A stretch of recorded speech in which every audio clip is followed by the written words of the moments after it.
நல்லா கைகளை கொட்டி உற்சாகமா. இடைவிடா நன்றி உமக்குத்தானே, இணையில்லா இடைவிடா நன்றி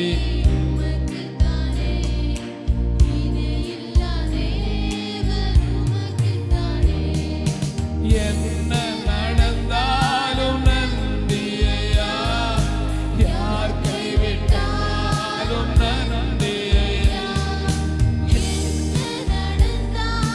நன்றியா, யார் கைவிட்டாலும் நன்றியா, நன்றி நன்றி இடைவிடா நன்றி உமக்குத்தானே, இணையில்லா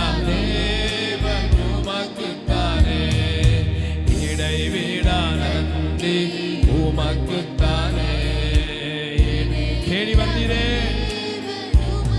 தானே, தேடி வந்தீரே நன்றியா, தெரிந்து கொண்டீரே நல்லா கையை கொண்டு, தேடி வந்தீரே நன்றியா, தெரிந்து கொண்டு. ஆண்டவரே, உலகத்தில் அநேகம் பேர் இருக்க, என்னை தெரிந்து கொண்ட உம்முடைய அன்புக்காய் ஸ்தோத்திரம்.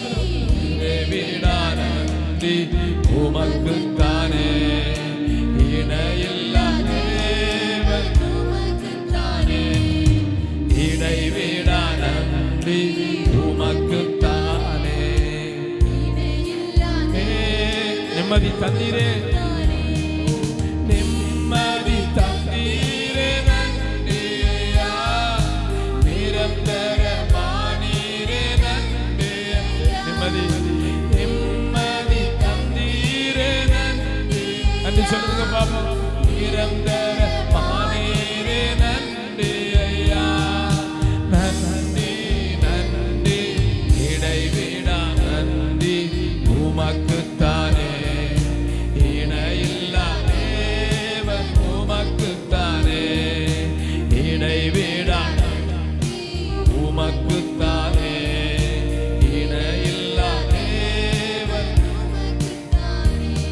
கரங்களை கொட்டி ஆண்டவரை ஸ்தோத்திரம் பண்ணுவோம். தொடர்ந்து இந்த வசனங்கள் மூலமாய் எங்களோடு பேசும். இயேசுவின் மூலம் ஜெபங்கள் நல்ல பிதாவே, ஆம். பகல சொல்லுங்க, உற்சாகமா இருங்கன்னு சொல்லுங்க. அல்லேலூயா. உற்சாகம் இருக்கிறவங்க தான் கை கொடுக்குறாங்க, மற்றவங்களாம் அப்படியே இருக்கிறாங்க. உற்சாகமா இருங்கன்னு சொல்லுங்க. பகல சொல்லுங்க. சாப்பிட்ற நேரம் தூங்குவீங்களான்னு கேளுங்க. சாப்பிட்ற நேரம் தூங்குவீங்களான்னு கேளுங்க. கிட்ட பிரியாணி, சிக்கன் 65 வறுத்து பொரிச்சு கறிச்செல்லாம் கொண்டு வச்சிருக்கு. உறக்க வருமா? அல்லேலூயா. இப்போ சாப்பாடு நேரம். கர்த்தர் நமக்கு தேவையான ஆகாரத்தை தருகிற நேரம். அப்படிதானே? சாம்பார் வரட்டே, ரசம் வரட்டே,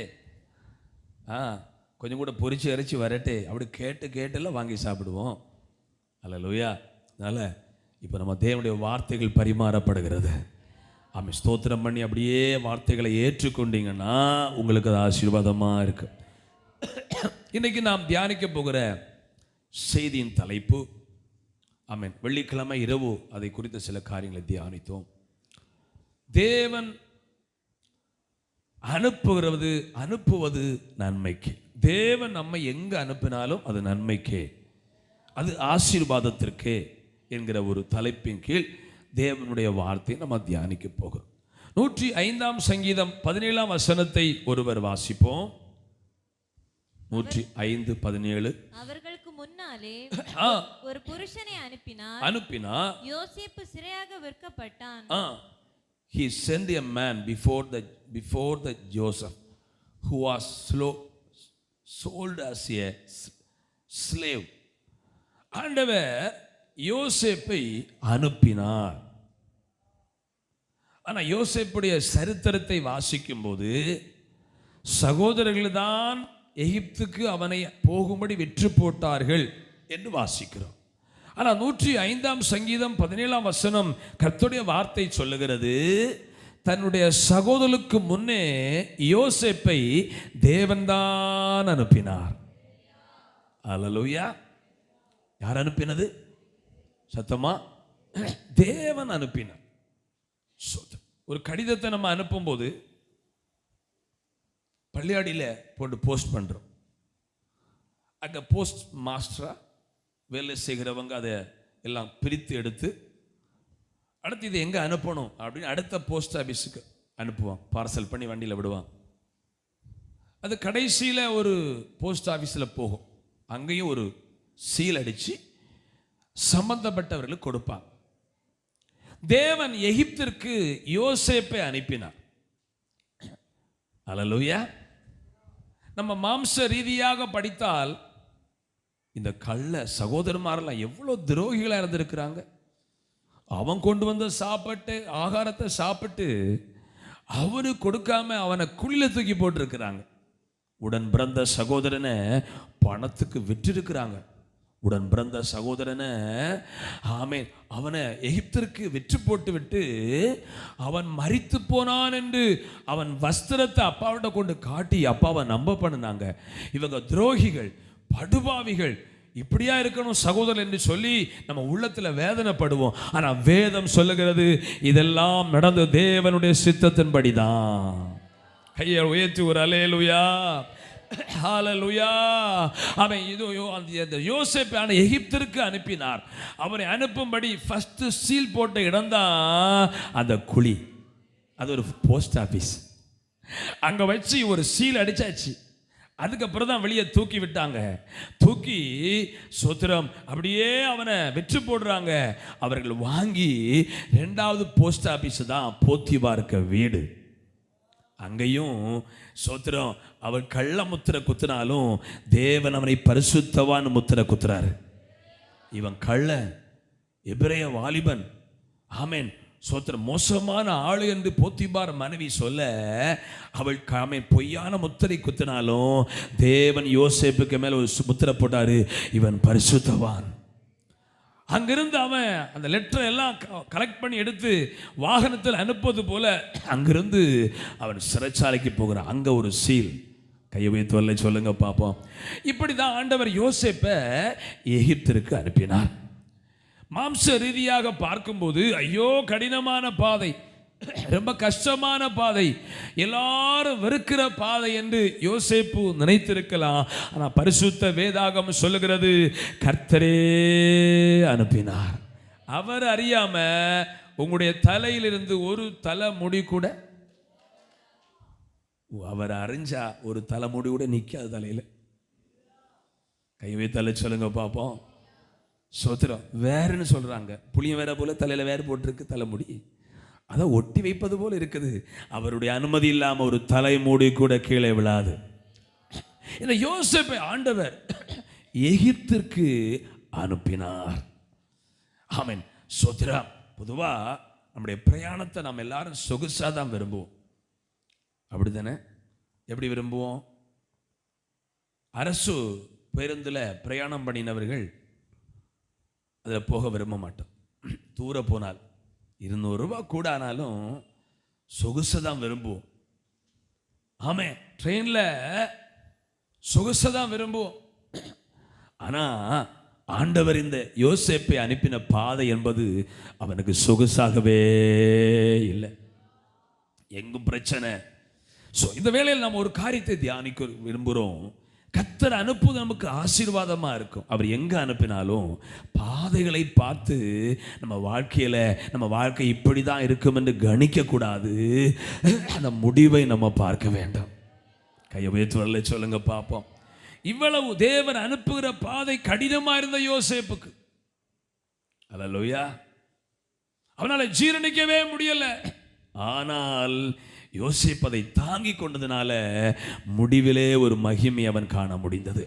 எனக்கு அன்பான தேவனுடைய பிள்ளைகளே, ஆகவே உங்களை திருமணத்தின் மூலம் இன்னொரு குடும்பத்துக்கு அனுப்பி இருக்கலாம். அப்படித்தானே? ஒரு சகோதரி ஜெபிப்பாங்களா? ஆர்வ கோளாறு சொல்லுவாங்க பார்த்தீங்களா? ஆர்வ கோளாறு. அதில் ஒருத்தன் தான் பேதுரு. உமக்காக மரிக்க மறிக்க. நீ என்ன சொல்ற பேதுரு? இன்னைக்கு ராத்திரியில நீ என்னை ஆர்வக்கோளார். ஒரு சகோதரி ஜெபம் பண்ணாங்களா, ஆண்டவரே சோத்திரம், நான் மலைவாழ் மக்கள் மத்தியிலே ஊழியம் செய்ய வேண்டும், ஆதிவாசிகள் மத்தியிலே. நீங்க யாராவது அப்படி ஜெபம் பண்ணி இருக்கிறீங்களா? அல்லேலூயா. இந்த சகோதரிக்கு திருமண வயது வந்தது, ஒரு திருமணம் நடந்தது. திருமணம் நடந்த அந்த குடும்பத்தில் வீட்டில் இருந்தது போல் இல்லை, தொந்தரவு, பிரச்சனை, பண பிரச்சனை, மாமி தொல்லை, பல தொல்லை இருக்குது. ஆண்டவரே உம்மிட என்ன சொல்லி ஜெபம் பண்ணேன்? நான் மலைவாழ் மக்கள் மத்தியிலே ஊழியம் செய்ய வேண்டும் அல்லவா ஜெபம் பண்ணேன். ஆண்டவர் கேட்டாராம், ஆதிவாசி மத்தியில் உன் புருஷன் ஒரு ஆதிவாசி, கிறிஸ்தவன் தானா, தெய்வம்னு தெரியாது, இயேசுன்னு சொன்னதில்லை, ஜெபம் பண்ணினதில்லை, ஆலயத்தில் கல்யாணத்தன்னைக்கு தான் போனது, அதுக்கப்புறம் போனதில்லை. உன் மாமியும் ஒரு ஆதிவாசி, உனக்கு ஒரு அண்ணி இருக்கிறாளே அவளை ஒரு ஆதிவாசி. நீ நினைத்தது எங்கேயோ வெஸ்ட் பெங்கால்ல ஆதிவாசி மத்தியில் அனுப்ப நினைச்சியா? நான் தான் உன்னை இந்த வீட்டுக்கு அனுப்பி இருக்கிறேன். நீ ஒழுங்கா இந்த இடத்துல சாட்சியை காத்தாயானால் இந்த ஆதிவாசிகள் மாறுவார்கள். ஒருவேளை திருமணத்தின் மூலம் உங்களை ஒரு குடும்பத்துக்கு அனுப்பி இருக்கலாம், வேலையின் மூலம் உங்களை ஒரு ஸ்தலத்திற்கு அனுப்பி இருக்கலாம், கல்வி மூலம் உங்களை இடத்திற்கு கத்தர் அனுப்பி இருக்கலாம். கத்தர் எங்கே நம்மை அனுப்பினாலும் பாதைகள் பிரச்சனையா இருந்தாலும் அந்த வாழ்க்கை கத்தரிப்பாக ஆசீர்வாதமா இருக்கும். நம்பரை மட்டும் வரல சொல்லுங்க பார்ப்போம். இப்போ சொல்லுங்க, கத்தர் உங்களை அனுப்புகிற எவ்விடமும் ஆசீர்வாதமா இருக்கும். பாதைகளை கண்டு கலங்கி போகாதீங்க. எத்தனை உற்சாகமா இருக்கிறீங்க? ஒருவேளை திருமணத்தின் மூலம் இந்த குடும்பத்தில் ஆண்டு சேர்ந்துட்டேனே அப்படி நினைக்கிறீங்களா? எல்லாமே பிரச்சனையா இருக்கு அப்படி நினைக்கிறீங்களா? கர்த்தர் உங்களோடு தான் பேசி கொண்டிருக்கிறார். நீ ஒரு யோசேப்பு, நீ ஒரு தேவ பிள்ளை, பரிசுத்தத்தை காத்து, பொறுமையை காத்து, தீமைக்கு தீமை செய்யாம நீ நன்மை செய்வாயானால் கண்டிப்பா உங்களுக்கு தந்த வாக்குத்தத்தம் கண்டிப்பா நிறைவேறும். ஹல்லேலூயா. தேவனுடைய பிள்ளைகளே, வேதத்தில் வாசிக்கிறோம், ஏசப்பா சொல்றாரு, என்ன சொல்றாரு? நியாயாதிபதிகள் 6:14 வாசிங்க. நியாயாதிபதிகள் 6:14. ஆண்டவர் அந்த இடத்துல கிதியோனை பார்த்து ஒரு வார்த்தை சொல்றாரு. அப்பொழுது கர்த்தர் அவனை நோக்கி பார்த்து, கிதியோனை நோக்கி பார்த்து, உனக்கு இருக்கிற இந்த பலத்தோட போ, நீ இஸ்ரவேலை மீதியானின் கைக்கு நீங்களாக்கி ரட்சிப்பா, உன்னை அனுப்புகிறவர் நான் அல்லவா. கிதியோன் சொல்றான், மீதியானியர் என்னால மேற்கொள்ளவே முடியாது ஆண்டவரே. அப்ப ஆண்டவர் சொல்றார், டேய் நான் இல்லை சொல்றேன். சொல்லுங்க பாத்தீங்களா? சொல்லுங்க, கேட்டிருக்கா? டேய் நான் இல்லை சொல்றேன், அப்பா சொன்னேன்னு போய் சொல்லு. அல்லேலூயா. நான் உன்னை அனுப்புகிறவர் உங்க அப்பா கிடையாது, நான் அல்லவா. பக்கத்துல சொல்லுங்க, அனுப்பப்படுகிற நம்ம முக்கியம் கிடையாது, அனுப்புறவரும் தான் ரொம்ப முக்கியம். அனுப்பப்படுவது ஒருவேளை ஏழையா இருக்கலாம், ஆமோச போல திராட்சை பழங்களை பொறுக்கிறவராக இருக்கலாம். பல சொல்லுங்க, அனுப்புறவர் தான் முக்கியமானவர். எத்தனை புரிஞ்சுது? உங்களை ஒரு குடும்பத்துக்கு அனுப்பி இருக்கிறார், திருமணத்தின் மூலம் ஒரு வேலை ஸ்தலத்தில் உங்களை கர்த்தர் அனுப்பி இருக்கிறார், படிப்புக்கு ஒரு கல்லூரியில் ஸ்கூல்ல அனுப்பி இருக்கிறார். அனுப்புகிறவர் தேவன் அல்லவா. ஆண்டவர் அனுப்புறதுனால கண்டிப்பா அங்கே கர்த்தர் கிரியை செய்வார். ஒரு அலை சொல்லுங்க பார்ப்போம். ஆமென். சில சாட்சிகள் நான் கேள்விப்பட்டேன். ஒரு சகோதரி சொன்னாங்க, இப்போ எனக்கு வெளிநாடுகளிலே சட்டத்திட்டங்கள் மாறி வருகிறது. அமெரிக்காவில் அரசு வேலை செய்த 6-7 லட்சம் பேரை 24 மணிக்கூரில் அமெரிக்க அரசு வேலையிலிருந்து வீட்டுக்கு போக சொல்லியிருக்குது. இந்தியாவில் உள்ள அமெரிக்க ஸ்தாபனங்களை சோத்திரம் அமெரிக்கா எங்களுக்கு வேண்டாம்னு சொல்லி ரிட்டர்ன் போகுது. பாருங்க, இன்றைக்கி வெளிநாடுகளில் சட்டத்திட்டங்கள் மாறுகிறது. ஒரு வேலைக்கு ஒரு ஆள் வேலை செய்யணும் அப்படின்னா, ஒரு கண்ட்ராக்டு ஒரு 10 பேர் 5 பேர் வேலை செய்யணும்னா கண்டிப்பாக ஒரு ஆள் அவங்க ஆளாக இருக்கணும். அவங்காக்க வேலை செய்ய மாட்டாங்க, குனிஞ்சு நம்புற ரொம்ப கஷ்டம். அப்போ அந்த சகோதரி சொன்னாங்க, ஆமென் சோத்திரம், அந்த சகோதரி வீட்டுக்கு தான் வரணும், வேற ஒரு அரபிகிட்ட போக விருப்பம் இல்லை. சோத்திரம். இப்போ என்ன சொல்லியிருக்கிறாங்கன்னா, அந்த அரபியுடைய அரபி சொன்ன, என் மகளை இந்த வேலைக்கு நியமிக்கிறேன், கணக்க பிள்ளையா, நீங்கள் சம்பளமே கொடுக்கண்டாம். அல்லையா? வரவே இல்லை. உங்கள் குடும்பம் நடக்கல இல்லை? ஆமாம், என்னுடைய மகளை அந்த கம்பெனி கணக்கு பிள்ளையை எடுத்துருங்க, மாதம் 50,000 சம்பளம் கொடுக்கண்டா. இது எப்படி தேவன் செய்ததா மனுஷன் செய்ததா? இந்திய ஆளு. அல்லேலூயா. ஆண்டு அரபி உள்ளத்தில் இவர் கண்டிப்பாக அந்த கம்பெனியில் வேலை கொடுக்கணும்னு சொல்லி என் மகளை இந்த அந்த கம்பெனிக்கு 5 பேர் மேலே இருக்கிறாங்க. அவங்க அந்த கம்பெனிக்கு லைசன்ஸ் ரினியூவல் பண்ணணும்னா ஆமே அந்த அந்த ஒரு ஸ்பான்சர் ஒரு வெளிநாட்டவரை வேலைக்கு அமர்த்தணும். 50,000 சம்பளம் 60,000 கொடுத்து அவன் கேட்கறதெல்லாம் கொடுக்கணும். ஆமாம், சோத்திரம். ஆமாம், அப்படின்னா நம்ம ஆட்களுக்கு லாபம் இப்போவுமே நஷ்டத்தில் ஓடுது. ஆமாம், கண்ட்ராக்டர்லாம் நஷ்டத்தில் ஓடுறாங்க. அப்போது அந்த ஆள் சொல்லியிருக்கிறார், என் மகளை கணக்கு பிள்ளையாக கம்பெனியில் வைக்கிறேன், நீங்கள் சம்பளம் என்ன செய்யண்டா கொடு. இது ஒரு தேவ செயலா இல்லையா? அப்போ ஆண்டவரிடத்தில் நம்ம அனுப்புகிறாருன்னா அங்கே கர்த்தர் கிரியை செய்ய முடியும். எத்தனை விசுவாசிக்கிறீங்க? இன்னொரு சில சாட்சியை நான் கேள்விப்பட்டேன். தேவனுடைய பிள்ளைகளே, கர்த்தர் நம்மை அனுப்புகிறவர் தான் ரொம்ப முக்கியம். நீ உன்னை அனுப்புகிறவர் நான் அல்லவா, அந்த வார்த்தையை நம்பினா ஆண்ட சொன்னா, ஒரு மனுஷனை முறியடிக்கிறது போல மீதியானியரை முறியடிப்பேன். மத்தேயு சுவிசேஷம் 10ஆம் அதிகாரம் 16ஆம் வசனத்தில், மத்தேயு 10:16 வாசிங்க. எங்க அனுப்புறாரா நம்மளை? ஆடுகளை ஓநாய்களுக்குள்ளே அனுப்புகிறது போல இதோ நான் உங்களை அனுப்புகிறேன். ஆகையால் சர்ப்பங்களைப் போல வினா உள்ளவர்களும் புறாக்களைப் போல கபடற்றவர்களுமாய் இருங்கள். பாருங்க, அந்த வார்த்தை ஆங்கிலத்தில் அழகா, behold I sent you out as sheep in the midst of wolves, therefore be wise and serpent and harmless. அப்படின்னா அது என்ன சொல்றாருன்னா, harmless as doves. harmlessனா ஐயா சொல்லுங்க, harmlessனா harmனா என்ன? No harm, no harm, no harm, தீங்கு. ஹார்ம்லெஸ்னா சொல்லுங்க. நான் உங்களை அனுப்புறது தீமை நிறைந்த ஜனங்கள் மத்தியில் அனுப்புகிறேன். ஆனால் நீங்கள் இந்த டவ்வை போல எது போல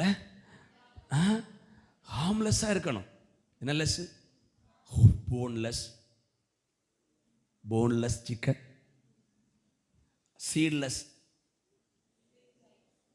டேட்ஸ், சீட்லெஸ், போன்லெஸ், இது போல ஹார்ம்லெஸ்ஸாக இருக்கணும். என்ன லெஸ்? நம்ம எங்க அனுப்புறாரு? தீமை நிறைந்த ஓய்நாளுக்குள்ள அனுப்புறாரு. கவனிங்க, நம்ம அனுப்புற இடம் ஓநாய்னா பேனாய் எப்பவும் கடிக்கலாம், எப்போ பீறி போடலாம். ஏசப்பா சொல்றாரு, ஆமே, தீமை செய்கிற மக்கள் மத்தியில் உங்களை அனுப்புறேன், ஆனா நீங்க பிராவ போல ஹார்ம்லெஸ்ஸா இருக்கணும், நீங்க தீங்கு இல்லாதவங்களா இருக்கணும். அல்லேலூயா. பல சொல்லுங்க, நம்ம இந்த உலக மக்களை போல வாழக்கூடாது. அவங்க நமக்கு தீமை செய்தாலும் நம்ம ஹார்ம்லெஸ்ஸா இருக்கணும். சொல்லுங்கம்மா, தீங்கு செய்யாதவங்களா எத்தனை விசுவாசிக்கிறீங்க? பிரதர் சிஸ்டர் சொல்றீங்க, நம்ம சுற்றி இருக்கிற மக்கள் ஓநாய் பீறி போடும், கடிக்கும், குறைக்கும், தீமை செய்கிற ஓநாய் தான். ஆனா ஆண்டவர் சொல்றாரு, நீங்களும் நானும் கர்த்தர் நம்மை அறிந்துதான் ஓநாய்களுக்குள்ள அனுப்புறாரு, தீமை செய்கிற மக்களுக்குள்ள அனுப்புறாரு. ஆனா தேவன் என்ன சொல்ற, உனக்கு சக்சஸ் வேணும்னா, உன் வாழ்க்கை வெற்றியா இருக்குன்னா, நீ அந்த பிராவ போல, தமிழ்ல கபடு, ஆங்கிலத்தில் ஹார்ம்லெஸ். அல்லேலூயா. எங்கேயாவது புறா கொத்தி கண்ணை கொத்திட்டு அப்படியே கேள்விப்பட்டிருக்கீங்களா?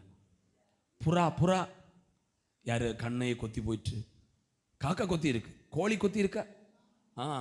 கொத்து வாங்கன்னா கோழி முட்டை அடை வச்சு அது குஞ்செல்லாம் பொறிச்சு வந்த பின்பு, ஆமாம், அது பார்த்து கொண்டிருக்கும் கோழி குஞ்சை பிடிச்சு பாருங்க, கண்ணு ரெண்டும் காணாது. இந்த புறா ஹார்ம்லெஸ், அது தீங்கு செய்யாத ஒன்று. தீங்கு செய்கிற மக்கள் மத்தியில் கர்த்தர் அனுப்பி இருக்கிறார். நமக்கு தீங்கு செய்யாதவங்களா இருக்கணும். ஒரு அலை சொல்லுங்க பார்ப்போம். புறாவுக்கு எந்த எதிர்த்து நிற்கிற ஒரு சக்தியும் இல்லை.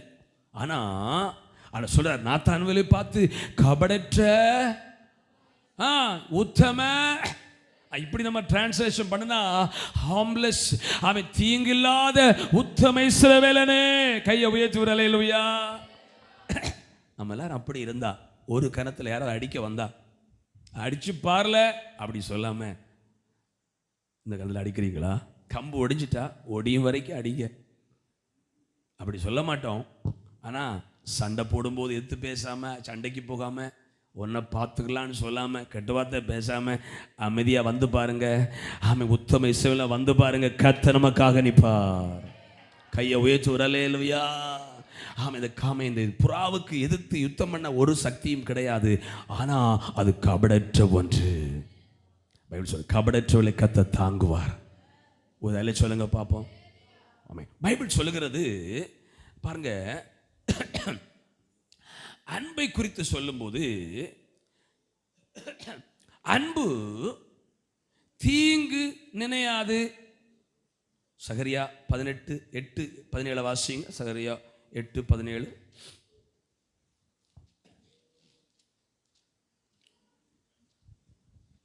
சகரியா 8:17. ஒருவன் பிறனுக்கு விரோதமாய் தன் இருதயத்தில் தீங்கு நினையாமலும் பொய்யானேன் மேல் பிரியப்படாமலும் போதும் எல்லாம் கை விடுங்க பக்கத்துல. பிறனுக்கு விரோதமா தீங்கு செய்யல, தீங்கு நினைக்கவே கூடாது. ஹார்ம்லெஸ்ஸா இருங்க. அல்லேலூயா. ஒருவர் சண்டை போடும்போது ஒரு தேவ பிள்ளை கபடற்றவளா இருங்க. கபடற்றவளை கர்த்தர் தாங்குவார். தேவனுடைய பிள்ளைகளே கவனிங்க. அப்ப ஆண்டவர் இந்த உலகத்தில் நம்ம அனுப்பி இருக்கிறார்.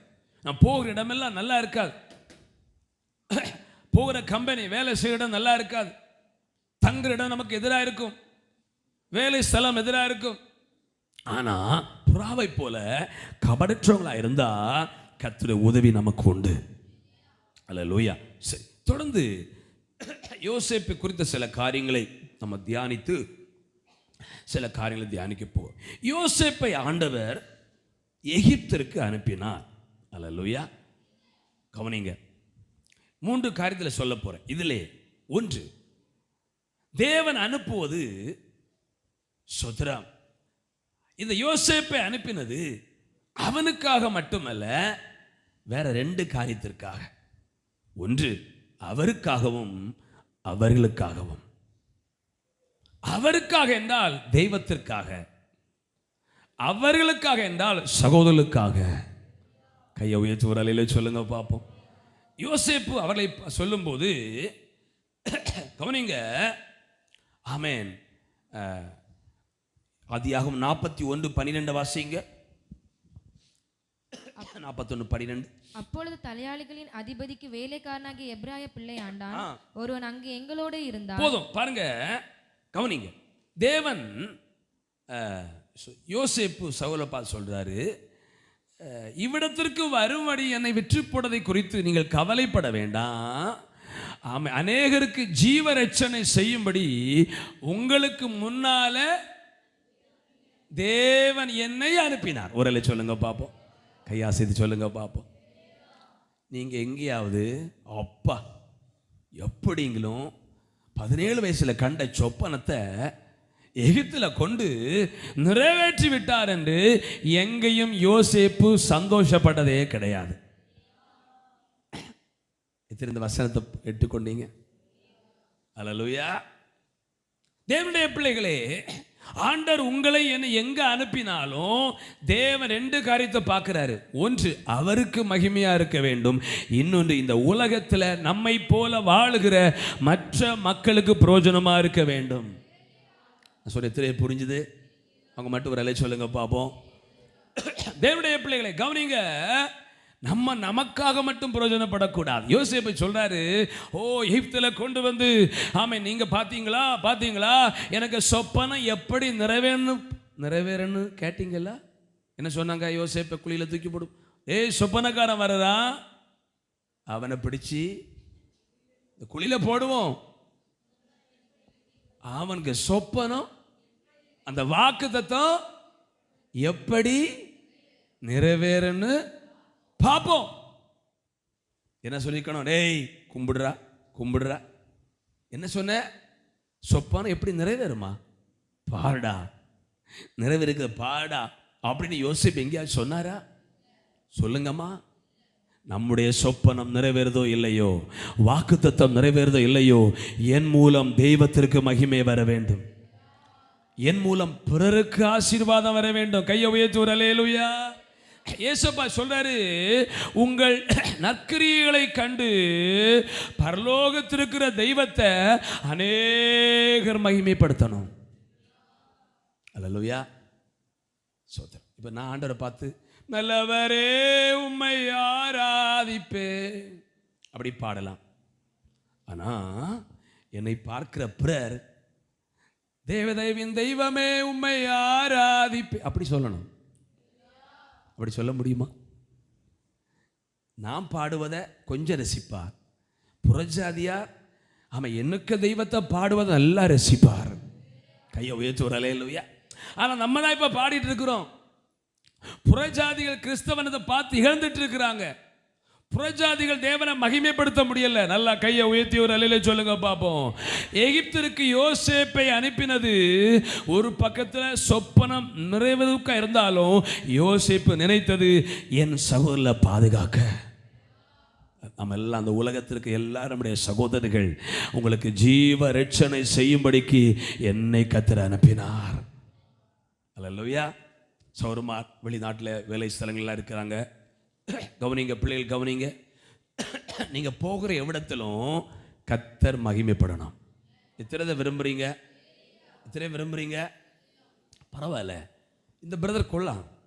நம்ம வந்து பார்க்குறோமோ இல்லையோ, வேலை செய்யும்போது பழக்கம் பேசுறது இல்லை, தமாசு அடிக்கிறது இல்லை, அவருக்கு பாட்டில் வேலை செய்வார். மற்றும் இருக்கிறானுல அவன் கன்றாக்க வண்டியை கண்ட உடனே எடு சார்ந்து கொண்டு வா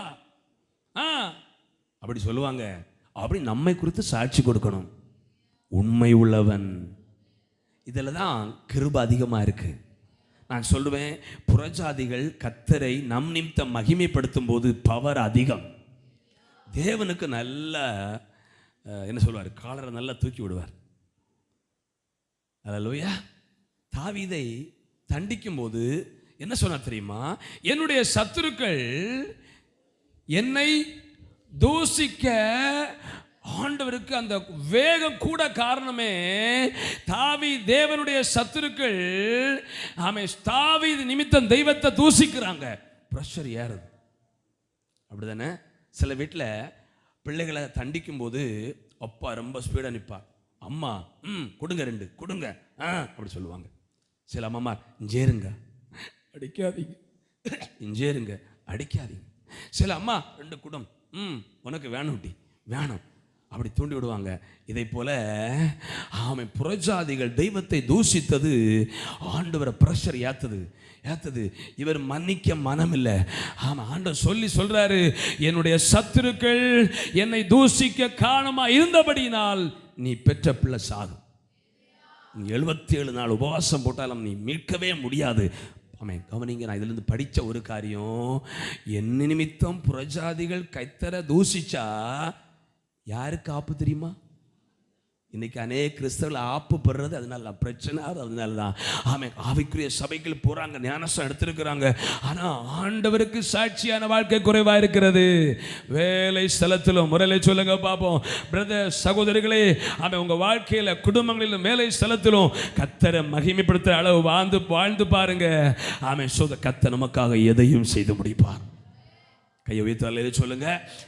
நக்கமான தேவனுடைய பிள்ளைகளே, இந்த பாருங்க, நான் நேரம் இல்லாத துரிதமாக சொல்கிறேன். இந்த யோசேப்பை ஆண்டவர் எகிப்திற்கு கொண்டு போனதின் அனுப்பின் நோக்கம் என்னன்னா, இவனுக்காக அல்ல, அவர்களுக்காக. யோசேப்பு சொல்கிறேன், உங்களெல்லாம் பஞ்சகாலத்தில் காக்கும்படி தான் என்னை கர்த்தர் கொண்டு போனார். இன்னொரு காரியங்கள் நடக்கிறது. தாமே அந்த எகிப்தின் ராஜாவாகிய பார்வோன் ஒரு சொப்பனம் பார்க்கிறார். சொப்பனத்தை காண வச்சு அல்லேலூயா யோசேப்பை சொல்ல வைக்கிறார். ஆமாம், இந்த யோசேப்பின் தேவனை போல யாரும் இல்லை. தேவ ஆவியை பெற்ற இவனை போல வேறொருவன் உண்டோ? பக்கத்தில் சொல்லுங்க.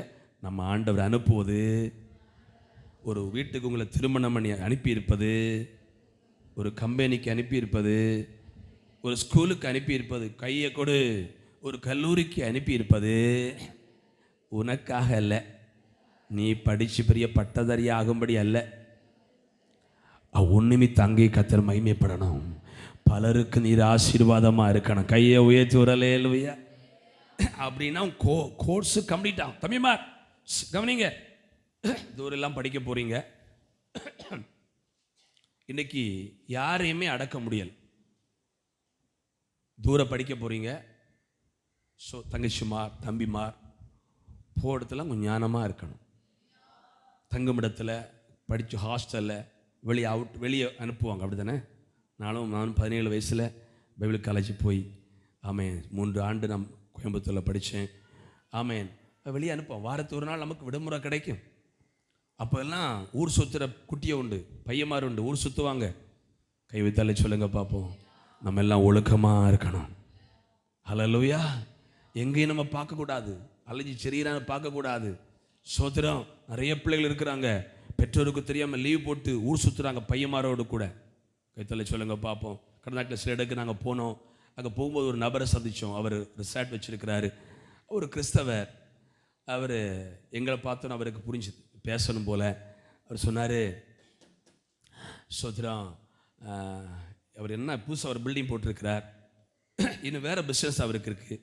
மாதமே 2 லட்சம் ரூபா 3 லட்சம் ரூபா 4 லட்சம் ரூபா அவருக்கு வருமானம் இருக்க வாய்ப்பு இருக்குது. அவர் சொன்னார், நான் எல்லாரும் போல் பண்ணுறதில்ல, இந்த ரூம்ஸ்க்கு திருமணம் ஆகாமல் நிறைய பிள்ளைகள் கப்புள்ஸ் வர்றாங்க. ஆனால் என்னுடைய இந்த ரூம்ஸில் அவர்களை ஏற்றுக்கொள்வதே இல்லை.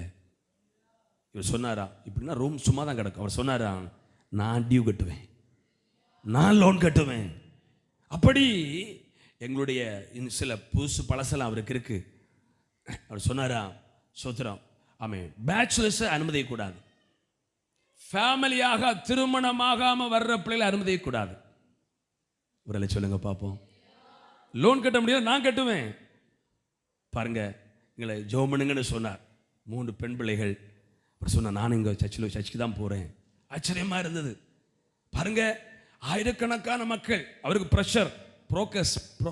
ப்ரெஷர் கொடுக்குறாங்க. நீ எல்லாரும் ஏற்றுக்கொள்ளு, ஒரு ரூம் ஃபுல்லாக இருக்கும், நல்ல வாடகை கிடைக்கும். சோத்திரம். யோசித்து பாருங்க. அவன் அம்மாவுக்கு தெரியாமல் படிக்க போகிற பிள்ளைகள் லீவ் போட்டு எங்கேயோ அவன் என்னோட ரூம் எடுத்து தங்குறாங்க. இவ்வளோ கேவலமான காரியம் உலகத்தில் நடந்து கொண்டிருக்கிறது. உலகம் பாவம், உலகத்திலே பாவம் பெருகி கொண்டிருக்கிறது. எனக்கு ஆச்சரியமாக இருந்தது. அவன் எவன் வந்து போகட்டும், அவன் நமக்கு வாடகை தானே வேணும்னு விரும்புகிற இடத்துல அவன் அனுமதி இல்லை, இப்படிப்பட்டவங்களுக்கு அனுமதி இல்லை சொல்கிற ஒழுக்கமுள்ளவங்க இருக்கிறாங்க. அப்போ நான் சொல்கிறேன், நம்ம செய்கிற பிஸ்னஸில் கர்த்தர் மகிமைப்படுவாரா? கையை வேத்துவல்ல சொல்லுங்க பார்ப்போம். யோசித்து பாருங்க. தங்கச்சிமா தம்பிமா படிக்க போறீங்க, கவனமா இருக்கணும், ஞானமா இருக்கணும். ஆமே, நீங்க ஒழுக்கமா இருங்க. கர்த்தர் என்ன இந்த இடத்துல அனுப்பி இருக்கிறார், நான் வர தகுதி இல்லை, இயேசுதான் அனுப்பி இருக்கிறேன்னு சொல்லி யோசேப்பை போல எல்லாத்துக்கும் பரிசுத்தத்துக்கும் எல்லாத்துக்கும் நீ ஒழுக்கமா இருந்தா கோர்ஸ் கம்ப்ளீட் ஆகும். ஆமே, யோசேப்பு கிடைத்த உயர்வு உனக்கு கண்டிப்பா கிடைக்கும். யாரும் அதை தடை பண்ண முடியாது. யோசேப்பை பொறுத்தவரையில் பெற்றோர் உடன் பிறந்தவங்க இல்லாத ஒரு அநாதை. அவன் திருமணத்திற்கு யார் வந்திருப்பா? அப்பா வந்தாரா? காலில் கும்பிட்டு என்ன வாங்குவாங்க? ஆசீர்வாதம், பைசா தருவாங்க. இல்லை, யாரா கும்பிட்டு கெட்ட யாரா இருந்தாங்களா? அவனை கல்யாணத்துக்கு பிளஸ் பண்ண யாரா இருந்தாங்களா? அம்மா இல்லை, அப்பா இல்லை. யோசித்து பாருங்க. தனித்து ஒருவனா அந்நிய தேசத்தில் அந்த திருமண நாள் அவன் என்ன யோசிச்சிருப்பான், அழுதுருப்பான். ஐயோ, என் பக்கத்தில் மாப்பிள்ளை வீட்டுக்காரங்கெல்லாம் வாருங்க, மாப்பிள்ளை வீட்டுக்காரங்களே அங்கே இல்லை, அவன் மட்டும் தனிமையாக இருக்கிறான். ஆனால் ராஜரீக திருமணம் நடந்தது. அன்பா கும்பிட்டு சொல்லணும். வாலிப தங்கச்சிக்கு வாலிபத்தில் எல்லாம் ஊரில் பிள்ளைகள் தாறுமாறாக ஓடுறாங்கன்னு சொல்லி உன் வாழ்க்கையை பிசாசுகளை ஒப்பு கொடுத்துடாத, கனீனப்பட்டு போவ. யோசேப்பை போல கர்த்தர் தருகிற எதிர்காலம் போதும் என்று நீ ஒழுக்கமாக இருப்பாயானால் ஒரு ராஜரீக காரியம் உங்கள் வாழ்க்கையில் நடக்கும். நம்ம போகிறது ஊர் சுற்றி யாருக்குமே தெரியாது, லவ் பண்ணுறது, பேசுறது, சாட் பண்ணுறது யாருக்குமே தெரியாது நினைக்கக்கூடாது. கர்த்தர் எல்லாம் பற்றி அறிகிறார். சரி பாருங்க, யோசேப்பை ஆண்டவர் தான் எகிப்திற்கு அனுப்பினார். முதல் நோக்கம் பிறருக்காக, அடுத்த நோக்கம் தெய்வத்திற்காக. நான் விசுவாசிக்கிறேன், தேவனுக்காக நான் மகிமை, அவருடைய மகிமைக்காக நான் சொல்ற பிள்ளைகளை கண்டிப்பா கர்த்தர் ஆசீர்வதிப்பார். ஏனோதான் என்று வாழ்கிறவர்களுக்கு கர்த்தர் உதவி செய்ய முடியாது. இரண்டாவது ஒரு காரியத்தை நாம் தியானிக்க போகிறோம். எரேமியாவின் புத்தகம் 18ஆம் அதிகாரம் 2ஆம் வசனத்தை 3ஆம் வசனத்தை வாசிக்க கேட்போம். எரேமியா 18:2-3. நீ எழுந்து குயவன் வீட்டுக்கு போ, அங்கே என் வார்த்தைகளை உனக்கு தெரிவிப்பேன் என்றார். அப்படியே நான் குயவன் வீட்டுக்கு போனேன், இதோ அவன் திரிகையிலே வனைந்து கொண்டிருந்தான். எரேமியாவை ஆண்டவர் குயவன் வீட்டுக்கு அனுப்புகிறார். இப்போ உங்களுக்கு காலம் எழும்பின உடனே ஒரு ஏவுதல், பில்டிங் கடைக்கு போ, பில்டிங் கடைக்கு போ, பில்டிங் கடை, வெல்டிங் கடை, வெல்டிங் கடைக்கு போ, வெல்டிங் கடைக்கு போ. இது என்ன? வெல்டிங் கடைக்கு போ, வெல்டிங் கடைக்கு போ. கிரில் எல்லாம் போட்டாச்சு, வீட்டில் வெல்டிங் அடிக்க ஒன்றுமே இல்லை. இப்படி ஒரு ஏவுதல் எரேமியாவுக்கு, குயவன் வீட்டுக்கு போ, குயவன் வீட்டுக்கு போ. யாருக்கு? அம்மா சொல்லுங்க வாத்திறந்து. எரேமியாவுக்கு. ஒரு தீர்க்கதரிசி ஆனதுனால எரேமியா குயவன் வீட்டுக்கு போறார். அங்க போகும்போது குயவன் வந்து திருகையில பானையை வனைந்து கொண்டிருந்தான். இவன் போய் சில நொடியில அந்த பாண்டம் கெட்டு போயிடுச்சு. இப்ப கர்த்தர் பேச ஆரம்பிக்கிறார். கவனிங்க, இப்ப நம்ம அதை குறித்து ஒரு வீடியோவில் பார்க்க போறோம். ஆமா, அந்த குயவன் சரியா தெரியுதா? நான் வணைகிறாங்க பார்த்தீங்களா? இப்போ நம்ம எல்லாரும் பரலோகம் போய் சேர்றது வரைக்கும் இந்த திரிகளை சுற்றிக்கிட்டே இருக்கிறோம். தலை சுத்துதா? பாருங்க என்ன அழகா ஒரு ஒரு கவனிங்க, கம்ப்யூட்டர் இல்லை, ஏஐ இல்லை, கை வச்சு என்ன அழகா ஃபேஷன் வருது பாருங்க. இப்படி தான் நம்ம திரிகையில் சுற்றிட்டே இருக்கிறோம். சில தலைகரங்கி விழுந்துடுறாங்க. பாருங்க எவ்வளோ அழகா அந்த பானை ஒரு மண்ணாக இருந்ததை, ஆமேன், ஒரு குயவன் வந்து எவ்வளோ அழகா ஸ்பீடா வேகமா ஒரு மண் பானையா வணைகிறார் பாருங்க. ஹல்லேலூயா. சத்தம் இருக்கா?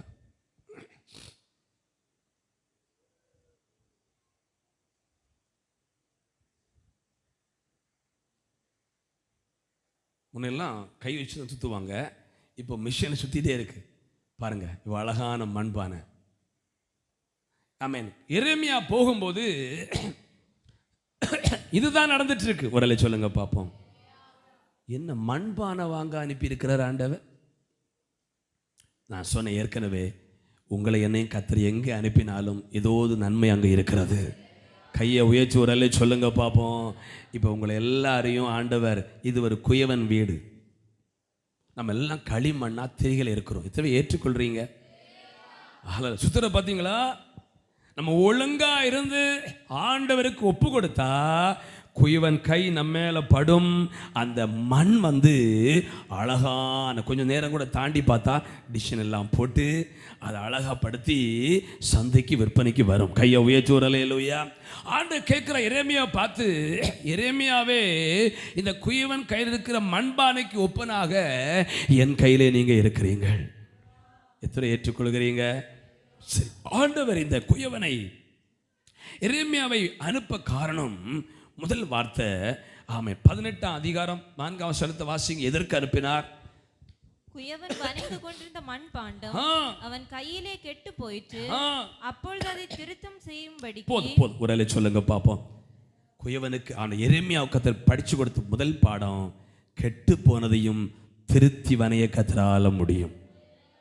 ஆமென் சொல்லாதீங்க, யாரா கேட்ட போறாங்க. கெட்டு போன உங்க பிள்ளைகளை திருத்தி வனை இயேசுவால் மட்டும்தான் முடியும்.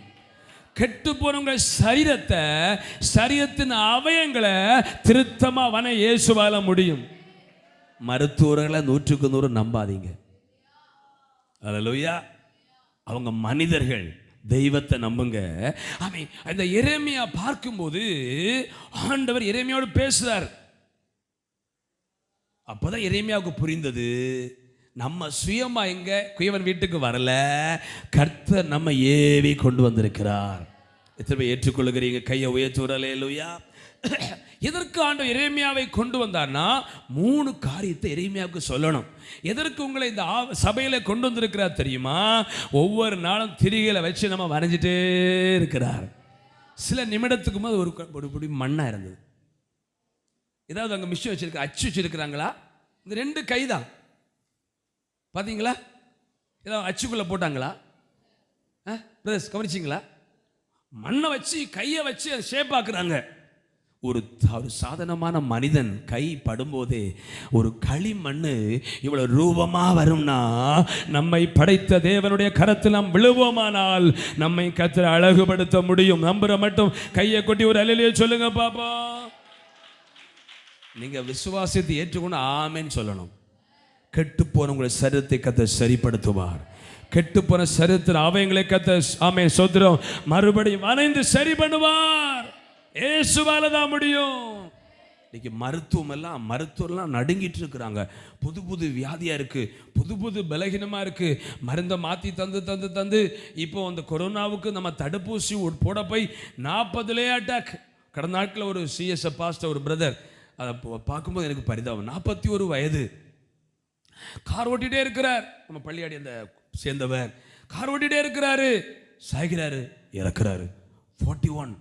41 வயது. யோசித்து பாருங்க.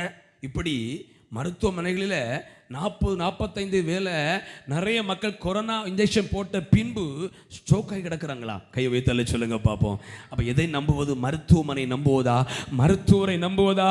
எல்லாவற்றை படைத்த தெய்வத்தை நம்புவதா? ஆண்டவர் எரேமியாவுக்கு ஒரு பாடம் சொல்லி கொடுக்கிறார். எதுக்கு ஆண்டவர் குயம் வீட்டு கொண்டு போனார்னா, கெட்டு போனதை கர்த்தர் ரட்சிக்க முடியும். கெட்டு போன குடும்ப தலைவரை கர்த்தர் மறுபடியும் சரி பண்ண முடியும். பிள்ளையை சரி பண்ண முடியும். கெட்டு போனவங்க குடும்பத்தை கர்த்தர் சரி பண்ண முடியும். கையை உயர்த்துறல சொல்லுங்க பாப்போம். கெட்டு போன சரீரத்தின் அவயங்களை மறுபடியும் இயேசுவால ஜீவன் கொடுக்க முடியும். 2வது எரேமியாவை எது கொண்டு போனார்னா 18:6 வாசிங்க. இஸ்ரவேல் குடும்பத்தாரே, இந்த குயவன் செய்தது போல நான் உங்களுக்கு செய்யக்கூடாதோ? 18:6 கையில் இருக்கிறோம். இதோ இஸ்ரவேல் வீட்டாரே, களிமண் குயவன் கையில் இருக்கிறது போல நீங்கள் என் கையில் இருக்கிறீர்கள். ஒரு அலை சொல்லுங்க பாப்பா. இந்த வார்த்தையை எத்தனை ஏற்றுக்கொள்றீங்க? நான் உலகத்தில் வாழ்ந்து நடந்து திரிஞ்சாலும் நான் தெய்வத்து கையில் இருக்கிறேன். என் கையில் இருக்கிற உன்னை ஒருவனும் பறிக்க முடியாது. எத்தனை பேர் விசுவாசிக்கிறீங்க? எரேமியாவுக்கு ஆண்டவர் சொல்ற 2வது வார்த்தை ஏன் குயவனிட்டு கொண்டு வந்தார்னா, எல்லா இஸ்ரவேல் மக்களும் என் கையில் இருக்கிறார்கள். என்ன பிரச்சனை பண்ணு பார்த்தீங்களா? ஆமென். ஐநால ஏதோ ஒரு மீட்டிங்கில் பேசும்போது எத்தனை நாட்டு தலைவர் இருக்கும்போதும் நெதன்யாகு பேசுறாரு, இனிதான் ஆட்டம் ஆரம்பமே இருக்கு. என்ன சொல்ல தெரியுமா? இனி ஏவி கொல்ல போறாங்களா? ஏஐ தொழில்நுட்பத்தில் யாரை அழிக்க நினைக்கிறாங்களோ அழுக கொன்னிடலாமா? என்ன அப்படி தானே? வாக்கிட்டாக்கியா ஒரு மெசேஜ் அனுப்பி எல்லாம் வெடிக்க வச்சுவாங்களா? அதுபோல ஏஐ தொழில்நுட்பத்தில் சோத்திரம் யாரை கொல்ல விரும்புகிறாங்களா அவங்கள கொல்லாமா? அதை இஸ்ரவேல் செய்ய போதாம். பாருங்க, பயமே இல்லை. சோத்திரம் அவன் தேவன் நம்ம அவருடைய கையில் வச்சிருக்கிறார். 3வது எதற்காக அனுப்பினார்னா, ஆமென், ரோமர் 9:21. ரோமர் 9:21. மிதியிடப்பட்ட ஒரு களிமண்ணாலே குயவன் ஒரு பாத்திரத்தை கனமான காரியத்துக்கும் ஒரு பாத்திரத்தை கனவீனமான காரியம். ஒரு அல்ல சொல்லுங்க பாப்போம். ஆண்டவர் மிதிப்பட்ட களிமண்ண ஒரு கனமான பாத்திரமா வனைவார். மிதி உண்ட களிமண் தானே முன்னெல்லாம். சரி, மிதிக்கப்பட்ட ஒரு களிமண். சோத்திரம். எத்தனை பேர் கையால் செய்யப்பட்ட செங்கல் வீட்டில் வாழ்ந்திருக்கிறீங்க? இதெல்லாம் சொல்ல போகிறாங்க. நாங்கள்லாம் சும்மா சோத்திரம் தங்க கோட்டையில் வாழ்ந்திருக்கிறோம். செங்கல் வீட்டில் வாழ்ந்தவங்க செங்கல் என்னுடைய ஃபஸ்ட்டு வீடு. ஆமாம் சோத்திரம். அந்த செங்கலை உடைச்சி எடுத்து அடுத்த ஹாஸ்பிட்டல் வீட்டுக்கு தான் கட்டணும். என்ன செய்வாங்க பார்த்துருக்குறீங்களா?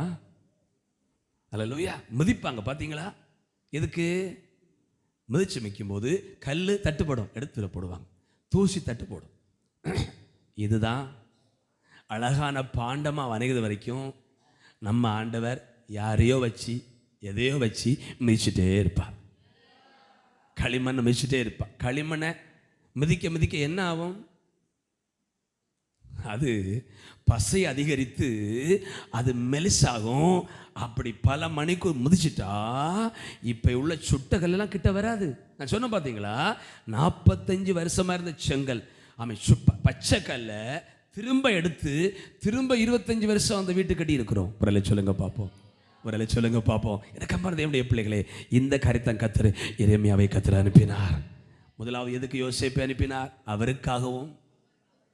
சொல்லுங்கம்மா, இந்த உலகத்தில் பிரதர் சொல்லுங்க, நீங்கள் எங்கே வேலைக்கு போகிறாங்க தேவன் அனுப்புற இடத்துல ஒன்று மட்டும் நீங்கள் நினைக்கணும், இதன் இடத்துல என் தேவன் என்னால் மகிமைப்பட வேண்டும். அந்த எண்ணம் மட்டும் உங்களுக்கு இருந்தால் உங்களுக்கு வெற்றி தான். படிக்கிற பிள்ளைகளையும் சொல்கிறேன். ரெண்டாவது, அந்த குயவன் வீட்டுக்கு எரேமியாவை அனுப்புகிறார்.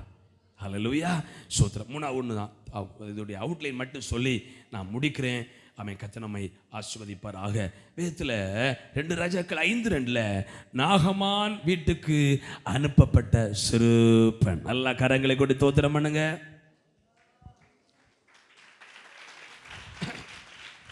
நாகமான் வீட்டுக்கு அனுப்பப்பட்ட என்ன பெண்? என்ன பெண்? சிறு பெண். ஹல்லேலூயா. ஆனால் நாகமானை குறித்த சரித்திரம், அவன் பெரிய மனுஷன். ஆனால் அவனை ரட்சிக்க கர்த்தர் ஒரு சிறு பெண்ணை அனுப்பினார். ஹல்லேலூயா. எனக்கு அன்பான தேவனுடைய பிள்ளைகளே, பிரதர்ஸ் கவனிங்க. நீங்கள் எங்கேயும் வேலைக்கு போடுறது பிள்ளைகள் கவனிங்க. ஒரு டீச் பண்ணுற டீச்சர்ஸ் உன்னால் சந்திக்கப்படணும். வீட்டு வேலை சமையல் வேலை செய்த சிறுபெண், ஹவுஸ் மேட், வீட்டில் பாத்திரங்கள சிறுபெண், அந்த வீட்டில் உள்ள ஒரு எஜமானுக்கு விடுதலைக்கு காரணமாக மாறினா. நீங்கள் படிக்கிற ஸ்கூல் கல்லூரியில் இந்த சிறு பெண்ணை போல நீங்கள் ஒழுக்கமாக இருந்தீங்கன்னா நம்ம யாரா கேட்போமா? ஏய் சும்மா இரு, பாத்திரங்களை வந்தவங்களுக்கு பேச்சப்பாரு அப்படி சொல்லிடுவோம். ஆனால் அப்படி சொல்லலை. நான் விசுவாசிக்கிறேன். பைபிள் சொல்கிறது, அவளை சொத்திரம் இவனுக்காகவே சிறை பிடித்து கொண்டு வந்தாங்களாம். அந்த வசனம் வாசி நான் முடிக்கிறேன். ரைட்டு, வாசிங்க. 1:5 வாசிங்க. சீரிய ராஜாவின் படைத்தலைவனாகிய நாகமான் என்பவன் தன் ஆண்டவன் கீழே அடுத்த வசனம் முடிக்க போறேன். சீரியாவிலிருந்து தண்டுகள் புறப்பட்டு இஸ்ரவேல் தேசத்திலிருந்து ஒரு சிறு பெண்ணை சிறைப்பிடித்து கொண்டு வந்தார். ஒரு அல்ல சொல்லுங்க பாப்போம். எங்க வந்து தண்டுகள் புறப்பட்டு மெனக்கெட்டு மிலிட்டரி ராணுவம் போய் ஒரு சிறு பெண்ணை